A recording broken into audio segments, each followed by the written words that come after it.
This is a Sports Catastrophe production. Hey there, Heather Ho there. It's Jeff Cutter Diamond welcoming you to another Sports Catastrophe on this day. Finally, I found a new on this day that I could talk about, and I haven't talked about in any of my previous days incarnations. But anyway, it's September 15, 2000. The Sydney Olympics have begun, as Australia was going to get the Olympics for the second time, as Melbourne hosted the 1956 Olympics. And now it was up to Sydney to try to give Australia some hope and all that. This was the last time that Juan Antonio Samaranch would be the IOC president, as Jacques Roch would come through and all that. The Americans were the medal champions, beating Russia and China. Cameroon, Colombia, Latvia, Mozambique, and Slovenia won the gold medal for the first time in Summer Olympic history, while Barbados, Kuwait, Kyrgyzstan, Macedonia, Saudi Arabia, and Vietnam won medals for the first time. It received universal acclaim, saying that it was very successful and all that. It was exceptional. It helped London out because it made Sydney's bid and subsequent hosting the Olympics made London think about their trip to land the 2012 Olympics and all that.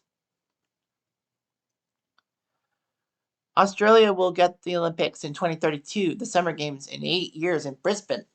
So that should be interesting. So yeah, so Sydney won the games in '93. There were four other countries. Four other countries, well, four cities. Beijing was a dark horse from China. Manchester hosting the Olympics in 2000 would have been funny. Berlin and Istanbul were doing it.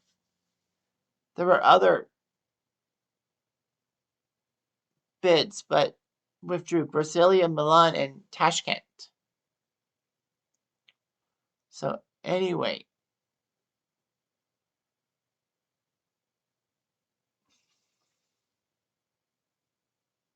there were a lot of things going on and all that.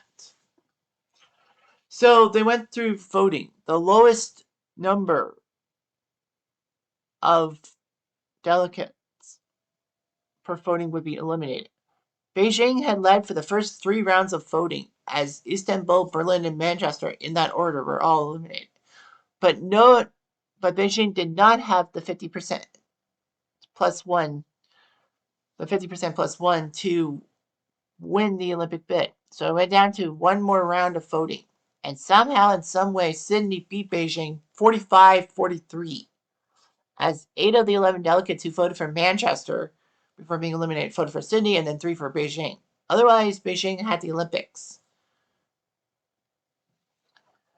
The vote was huge. Also huge was the fact that when Juan Antonio Samaranch announced the Olympics, the first name that came out of his mouth was Beijing, and Beijing celebrated like they won the Olympics. However, Samaranch was actually stating that the cities in alphabetical order that did not win the voting, and Sydney was then announced as the winner of the Olympics and all that. A lot of venues that were constructed in Sydney Olympic Park would fail financially from all that. So anyway, the day one would be a massive Olympic ceremony. The stock horse in Australia's heritage. There'll be a rider with his Australian stock horse, and then at the cracking of the stock whip, 120 riders enter the stadium, and the stock horses would perform steps, including forming the 5 Olympic rings.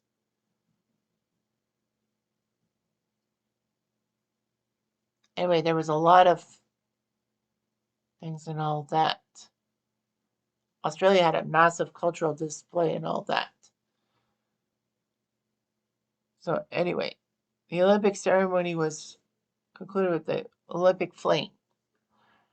And Kathy Freeman, who was in the 400 meters in the Olympics of 2000, was the one who did it. She lit the flame in the cauldron within a circle of fire and all that. It was massive and all that. Given the history of human rights abuses against the Aboriginals within Australia, following the lynching, she actually was subject to racial abuse and all that.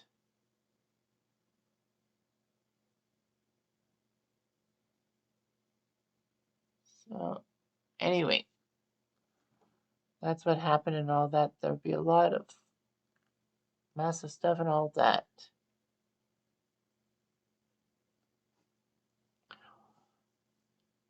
The first star of the games would be 17-year-old Ian Thorpe, known as the Torpedo, who set a new world record in the 400-meter freestyle final. The only problem was that Juan Antonio Samaranch would not be at the Olympics because his wife was severely ill. Unfortunately, though, when he came back to Spain, his wife had already died.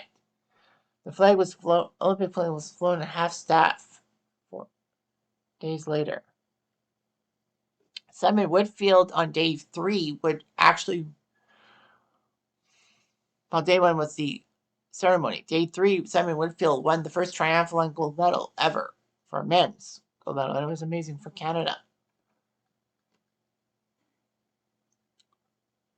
So anyway, Ian Thorpe was doing pretty well. There were some controversies during the women's gymnastics all around, that female athletes could not have good scores due to improperly used gymnastics equipment. Gymnasts performing for the fault gave bad performances and fell. Some say it was performance anxiety, but it wasn't until an Australian gymnast found that the apparatus was 2 inches lower than it should have been. Athletes were actually given the opportunity to perform again, but some of them, the damage to their mental and physical health caused by the fault was irreparable.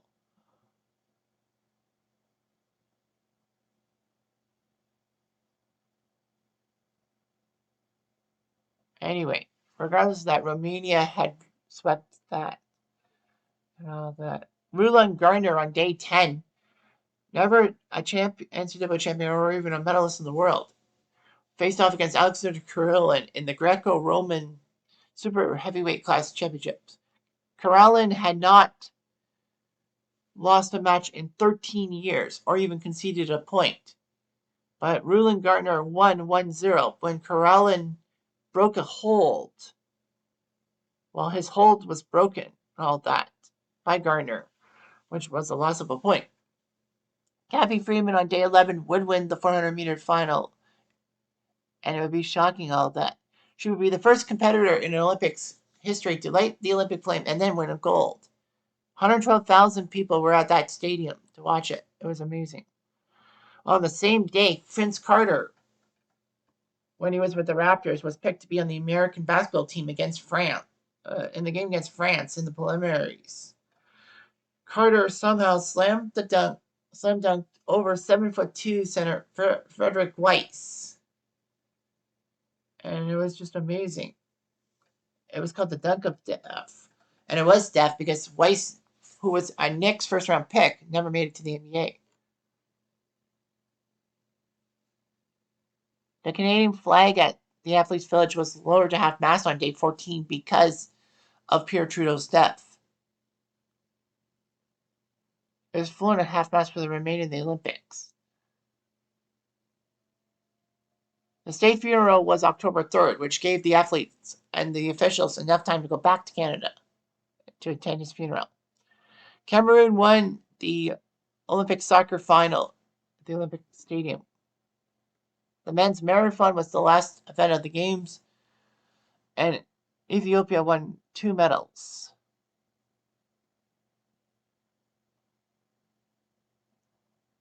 So anyway, it was amazing and all that. Athens would have a bit to do with the 2000 closing ceremony because, of course, the closing ceremony is when you hand the Olympic flag to the next host. And, of course, in the Summer Games, it would be Athens. And see if Athens could do better and all that. Subsequent Summer Games in Athens, Beijing, and London were described as being pretty good. All that.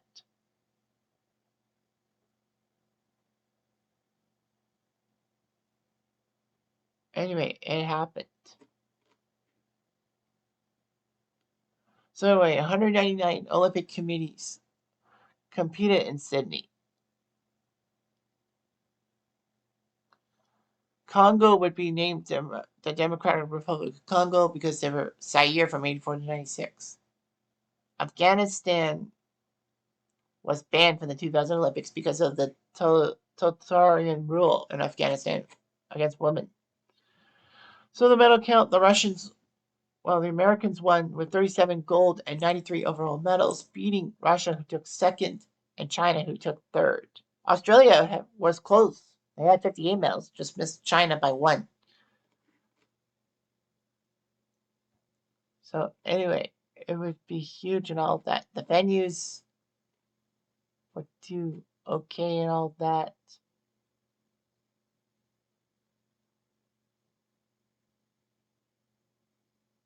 Anyway, it happened. All that, which was good. Now, of course, the 2000 Olympics it would be followed by the Paralympics, for those wheelchair athletes and all that.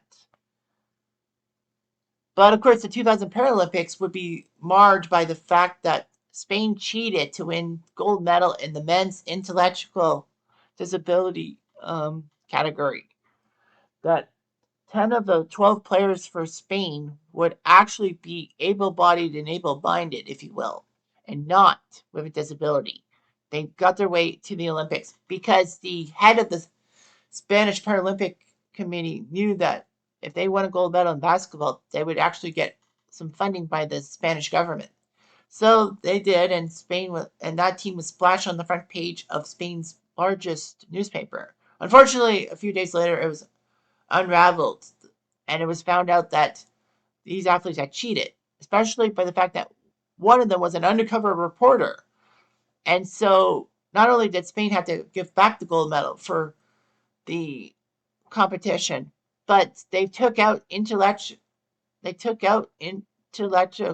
disability offense from the Paralympics for 16 years.